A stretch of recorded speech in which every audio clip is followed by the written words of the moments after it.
রাজধানীর হাতিরঝিল এমফিথিয়েটারে উৎসবে মেতেছেন অনূর্ধ্ব ২০ সাফ জয়ী ফুটবলাররা। চলছে সংবর্ধনার আনুষ্ঠানিকতা। টানা দ্বিতীয়বারের মতো অনূর্ধ্ব ২০ সাফ জিতে সন্ধ্যা ৭টা ২০ মিনিটে দেশে ফিরেছেন ফুটবলাররা।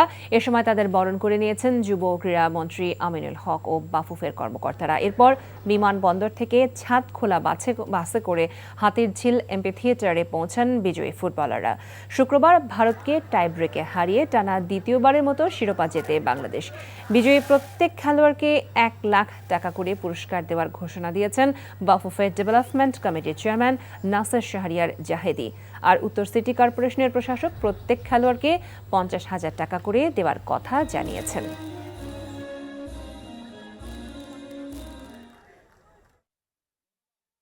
এই মুহূর্তে হাতিরঝিলের এমফিথিয়েটার এলাকায় আছেন স্টাফ করেসপন্ডেন্ট নিলয় মজুমদার। সরাসরি সেখানে চলে যাচ্ছি। নিলয়, সাফ অনূর্ধ্ব ২০ চ্যাম্পিয়ন দলকে বরণ এবং সংবর্ধনার সর্বশেষ কি খবর আপনার কাছে আছে? সর্বশেষ তথ্য বলতে গেলে মাত্রই আনুষ্ঠানিকতা শেষ হয়েছে সংবর্ধনার। যুব ক্রীড়া প্রতিমন্ত্রী আমিনুল হক এবং বাফুফের সভাপতি তারা সবাই উপস্থিত ছিলেন।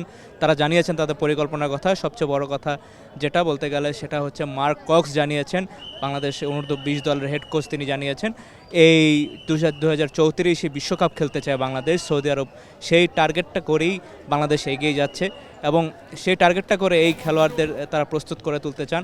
এখন সেই লক্ষ্য কতটুকু পূরণ হবে তা ভবিষ্যতের উপরে থাকলেও এই মুহূর্তে আমরা যে আনন্দ উদযাপনের মাঝখানে আমরা ছিলাম, সেই আনন্দ উদযাপন বলে দিচ্ছে যে এই খেলোয়াড়দের মাঝেই একটা নতুন শুরু দেখতে চান বাফুফের কর্মকর্তারা। বিশেষ করে এই দলটা বেশি লম্বা একটা সময় ধরে তারা একসাথে খেলছেন, বিশেষ করে গত ২ বছর ধরে তারা একসাথে খেলে আসছেন। ২০২৪ সালে আমরা যখন প্রথমবারের মতো অনূর্ধ্ব ২০ সাফ জিতি, এর পরের সময়টায় এই যে এই লম্বা সময়টায় গত ১ বছর ধরে একই দল খেলিয়েছেন, যার সাথে আবার যোগ হয়েছেন সুলিভান ব্রাদার্স, যাদের ইনক্লুশনে আমরা আস্তে আস্তে দেখতে পাচ্ছি যে বাংলাদেশের ফরওয়ার্ড এবং ডিফেন্স লাইনে একটা বড় ধরনের পরিবর্তন এসেছে। যদিও ডেকলান তত বেশি ম্যাচ টাইম পায়নি, তত বেশি খেলতে পারেননি, তবে যতটুকু খেলেছেন সবাইকে চমকে দিয়েছেন। এবং রোনাল্ড সুলিভান তো পরিচয় দিয়েছেন তিনি একজন জাত ফরওয়ার্ডের মতোই খেলেন। দুর্দান্তভাবে তিনি ক্লাস 9-এ একজন নাম্বার 9 হিসাবে তিনি যেরকম খেলা উচিত সেভাবেই খেলেছেন।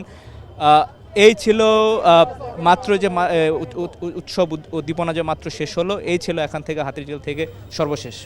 লোপা জানছিলাম সাফ অনূর্ধ্ব ২০ চ্যাম্পিয়ন দলের সংবর্ধনার খবর।